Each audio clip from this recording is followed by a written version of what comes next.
Hey guys, pardon my appearance, I just took a shower, but I really needed to film this video and get it up for you. So this is a video that I will be introducing the ferrets that I am fostering and my start of finding a new home for them. So sorry I've been away. We did travel like 12 hours to get these ferrets. I am working on the newest vlog episode. I'm not sure when that will be ready. And I'm also working on finishing my second ferret care book that should be done by this weekend, hopefully. But Patsu and I are very happy to introduce our new fosters that are ready for their new home. But before I talk about them, I did want to go over the requirements, per se, that their new owner must fulfill. And I wanted to mention it first so that people don't waste their time watching the entire video and then getting to the end and finding out that they don't qualify for adopting them. I am not a shelter, I'm not a sanctuary. I do this out of the goodness of my heart. I do it for the people in my life that need it, because I am able to reach a larger audience and I do know what to look for in a ferret owner. I am going to be strict with this pair because I do want to ensure that they get the life that they deserve and receive things that they might not have been getting in their previous home. So the first requirement is that the ideal candidate lives in New York State. I live in New York State. Will consider surrounding states if you're willing to help with transport, but I will not give them to anyone residing in New York City or anyone who plans to be moving to New York City in the near future, because as you may or may not know, ferrets are illegal to own in New York City. And in the past, when I've had fosters, I have had people reach out in New York City and get kind of mad at me because I'm not going to consider adopting out to them, and that is why. It is because it is illegal down there to have ferrets. And I have had friends and people in my life who've run into issues owning ferrets in New York City. Tanji, for example, was from New York City. It definitely comes with its challenges because of their legal status there. So if you live in New York State, anywhere in New York State, that is perfect. Okay, so number 2, you must be 18 years or older. I will not be adopting them to anyone who is a minor, anyone underage, for a variety of reasons. Number 3, will not cage these ferrets in any capacity. Obviously, some exceptions. Don't want the cage to be a part of their lifestyle again, and that is because they have been caged pretty much 24/7 before I got them, and it did lead to some problems, which I'll talk a little bit more about. They deserve a life of freedom, and I don't want them to have to experience something like that again, because it is very sad. And you know, I know that their previous owners are going to be watching this video because they do care about them and they care about where they go to, which is great. You know, there's no shame in rehoming. As you guys know, I've done it myself. It's often the best choice for the animal. However, that being said, my requirements is going to be that they are not kept in a cage again. Certainly not to that extent. Number 4, you must provide photos of where you would plan on keeping them. If you've never had ferrets before or haven't in a while and you don't have like a ton of ferret stuff for them, that is totally fine. As you guys know, if you watch my videos, I mean, even in my apartment, I don't have a ton of ferret stuff for them because the most enriching thing that you can give your ferrets is a life of freedom in your home or in larger areas rather than just a cage.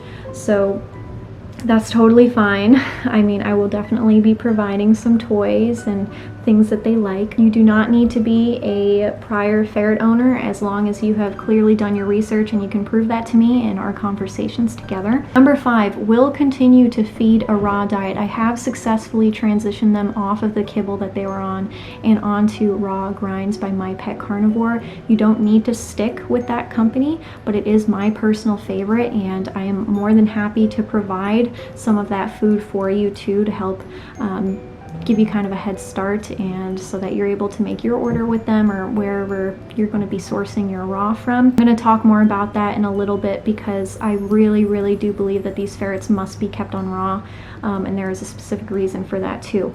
But anyways, let me finish up this list. Number 6, will agree to reach out to me if you need to rehome for any reason, no questions asked. Just come to me. I mean, I've had it in the past where a pair of my ferrets that I was fostering for a friend, they went to a home that I thought was great for them, and it was a really great home, but it just didn't work out for them at the time. So they reached out to me and I took the pair back and found them a new home. So no questions asked, no judgment. please be willing to reach out to me if you ever have any issues or complications, or you need help, need advice. I will always be there. These ferrets are so special. They're full of personality and life, and I want to ensure that they go to a family who will cherish them and who will continue to give them the life that they deserve. Okay, so now on to the fun stuff. We're going to talk about the ferrets, and I'm going to try to rush through it because I'm running out of memory on my card, but they are named Chai and Nutmeg. They're the names that I've picked for them that are just more family friendly and easier to remember. Nutmeg is roughly 3 years old. She's spayed and she is considered a chocolate sable. She is a very beautiful color with a pink nose. She stands out amongst my crowd of sables. She is just a very beautiful ferret. She is very playful and spunky. She loves to chase people and other animals. She is just full of life. She loves to bounce around and climb and duke and chase toys and stash little soft toys. She is full of life, this one. She is pretty docile. She doesn't mind being held. She's actually very friendly. She'll even give you a couple little kisses. She's super sweet. She has been kid and ferret tested.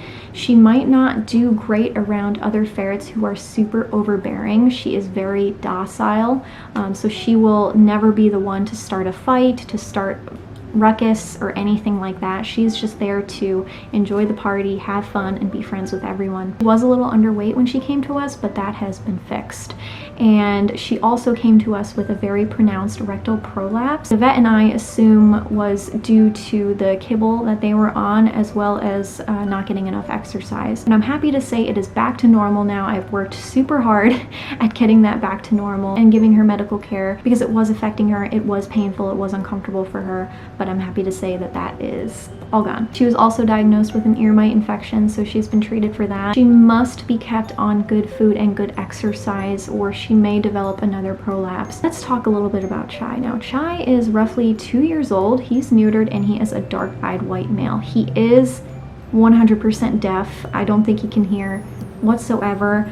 It does seem to affect him a little bit, but I think that this is because he is just so used to being in a cage. He's not used to free roaming in a large area with other ferrets and people and not being able to hear them. So he can sometimes be a little bit skittish when compared to my Momo and Appa, who have been free roam since 8 months old and who have become accustomed to living without hearing. So he does have some confidence building that he needs to do, but he is still super funny and super sweet. He is very energetic and playful. He loves being chased and playing with toys. He does love playing with other ferrets, but he's still also quite docile, just like Nutmeg is. So he also tends to not do great around overbearing ferrets like my Momo.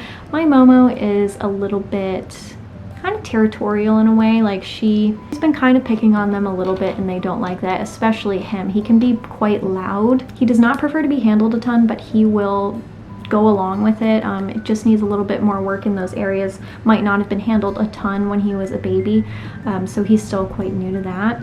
He does play nip when riled up. It doesn't really hurt, it's kind of just play nips, but sometimes if he's really riled up and you're nearby, he'll you know, try to get your ankle or whatever, but it's not bad at all. Hasn't drawn blood or anything like that. And lastly, we've noticed that he does have the tendency to chew cords and plastics, so whoever adopts them must be willing to accommodate for that. So wire covers, you know. He does still have free roam of our entire apartment and we haven't had any issues. We've just been accommodating for that. I also had ear mites, but has been treated as well. He is healthy otherwise. He's at a good weight. Both of them, their teeth looked pretty good. They had some plaque buildup on their back molars, but nothing that can't be fixed with proper diet. We are willing to house these ferrets as long as it takes to find them a great home. We adore them very, very much. So if you are interested, please email me at patsutheferret@gmail.com. Stay tuned. You'll be seeing them in vlogs and videos and posts because they are very much a part of our family right now. And we really hope to find the perfect people for them because they are so sweet. They just have so much personality. They're so fun. They've added such joy and excitement to our family, and I'm really excited to see them blossom even more in a new home. If you're interested, please reach out to me if you have any questions or anything like that. Email me. Try not to DM me just because it might get lost. And thank you guys for watching, and I'll see you in probably the next vlog episode whenever that's done.